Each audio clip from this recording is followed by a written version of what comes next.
Welcome to another edition of Out and About with Captain Jim. I'm here with Ashley and I'm here with Trevor of the Full Boar Bike Store. And Trevor, I must say, Ashley and I were down in LA this summer. We rode on these California style bikes. They were so cool. Can you tell us a little more about them? These are from California, Jim. These are fabulous, comfortable bikes. They're fit for anybody. They're great for downtown and going to the grocery store. Yeah, I love the style, the retro style. They are so cool. Trevor, Ashley here is looking for a cross-country bike, and she's fairly new to riding, and we're wondering if you could help us get her into one. Absolutely. Come on in, Ashley. So, Trevor, this is a cross-country bike. This is a cross-country bike, Jim. What can you tell me a little more about it? It looks a little fancier than what I'm used to riding. This is a full suspension cross-country bike. It's very light. It has full suspension, both front and rear. The front suspension and the rear suspension. Oh, very nice. So that must be to get over rocks and bumps and sticks and trees? Yeah, it's to take a little of the jarring out. It's to help with, making the terrain a little bit easier. I see. The brakes. What can you tell me about the brakes? I'm used to the little rubbers up here on the tire. What is this all about? These are hydraulic brakes, Jim. They are both front and rear hydraulics. They are disc brakes, of course, and there is hydraulic fluid in the master cylinders. It looks like they stop you pretty quickly. They do. They do. What else can you tell me about the bike, Trevor? This is a multi-speed bike. This is a 27-speed bike. It offers great climbing ratios, so very, very cross-country. What about safety equipment? What does Ashley have to wear in this bike to protect herself? Of course, the helmet is the first priority, and this is a gyro helmet. It has a easy adjustable fit, so it fits anybody. Perfect, perfect. Great. Well, what do you think, Ashley? Do you like that bike? Looks good. Gonna take her for a test run? Let me put the seat down for you so you can ride along. Great. Well, thank you very much, Ashley. Thanks, Trevor. Thank you, Ashley. See you now.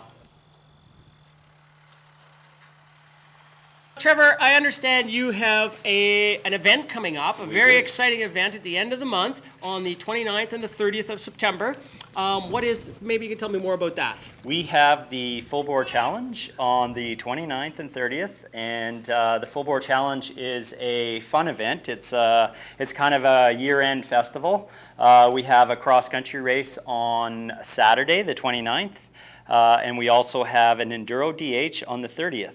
Can anyone come out to this? An amateur, myself, amateur, can I come out to either of those events? Absolutely. It's a fun event. Fun event. This is also a poker run, so not necessarily the fastest time gets the best prize. So we encourage people to come out and enjoy themselves. It's not for the faint of heart. It's for anybody. For anybody. Families, bring my kids. Absolutely. Pitch a tent. It's a campground area. Perfect place. Perfect. Well, let's hope for great weather. Folks, this is Captain Jim saying thanks for coming along today to Out and About with Captain Jim. Have a great week, and we'll see you at the Full Boar Challenge. Remember, get off the couch.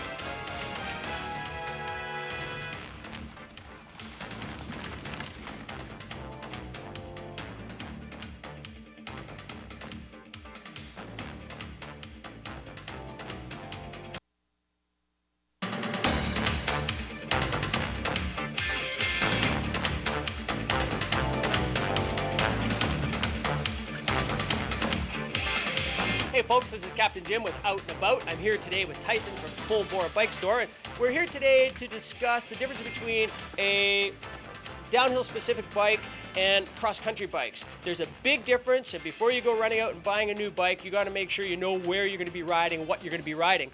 Tyson, maybe you can help us out and tell us why is this a downhill specific bike?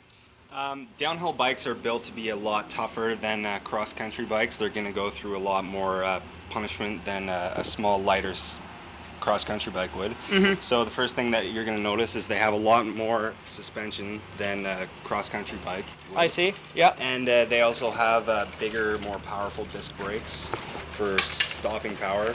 They're a lot heavier, and to keep them on the ground. Yeah, I really wouldn't want to ride this up a hill. No, it's not. It's not the funnest thing to do. And we wouldn't use this for riding up hills. This is go up to Sun Peaks and take a lift up and ride downhill. Yeah. So downhill, it's for big jumps, big drops. You're going to wear armor, body armor, full face helmet, a lot more equipment when you're riding something like this. Yeah. Okay, well, let's take a look at a cross-country bike and see what the difference is. And I think you'll see that there really is a big difference. We now have the cross-country bike here, and the first thing I noticed is that it is much lighter than that big bike we had. Yeah, this is a cross-country bike. It has a lot less suspension and smaller disc brakes, which makes this bike a lot lighter than the downhill bike that we just saw. It's got a lot more gears for pedaling efficiency, and they have clipless pedals, so your feet clip into it for better pedaling power. The one thing I notice is that this is the way the arrangement, how you would sit on this, is much different than the downhill bike. The downhill bike, you're sitting back like so. On this bike, you're going to be pushed forward so that you can get up hills easier. Yeah, you're going to be sitting a lot more upright on this bike. I see. Facing the hill to pedal up it. Okay. Now, is there a bike that's middle of the road? Yeah, there is. It's an all-mountain bike, and we'll have a look at it right now. We now have the all-mountain bike here. The first thing I notice is that it's bigger than the cross-country. It's smaller than the downhill. What can you tell me about this bike? This bike is basically a mix of the last two bikes that you just saw. It's got a bit more suspension than the cross-country bike. It's got 6 inches opposed to 4. It still has the big disc brakes like a downhill bike does for that stopping power. It has a full seat post tube, which gives you more height for the seat for pedaling uphill. So you can go uphill, downhill, this does it all. It's a cross between the This other does two. it all, yeah. So this would be a good bike for someone starting out and they want to be on, they want to do both. They want to do cross country, they want to do Yeah. downhill. It's not specific to either one. Yes. You could still go to Sun Peaks on it. Oh yeah, totally. This is a very tough bike. So folks, if you're looking to get into biking, my suggestion is you come out to a store like this, if you've made the decision to buy a serious bike, or to get into cross country or downhill. You can go to the big box stores and buy a bike, but if you come here, you're going to get full service, you're going to get mechanics, you're going to get people that are going to fit you to a bike and make it yours. Tyson, I understand you guys have an event coming up. Yeah, we do. Our event's called the Full Boar Challenge. It's a downhill enduro race. It's a poker run, so it's not necessarily the fastest person wins. Oh, so I have a chance? So you have a chance, Jim. Very good, very good. It's the 29th and the 30th, and it's an overnight, and you can camp up there anywhere you want.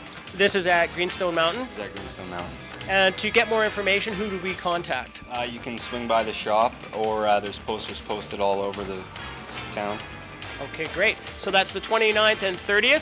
Folks, come on out. I'll be there. Come and join me. I'm an amateur. I'll probably race in the cross country, which is Saturday, and the downhill on Sunday. So come on out and laugh at me or join me.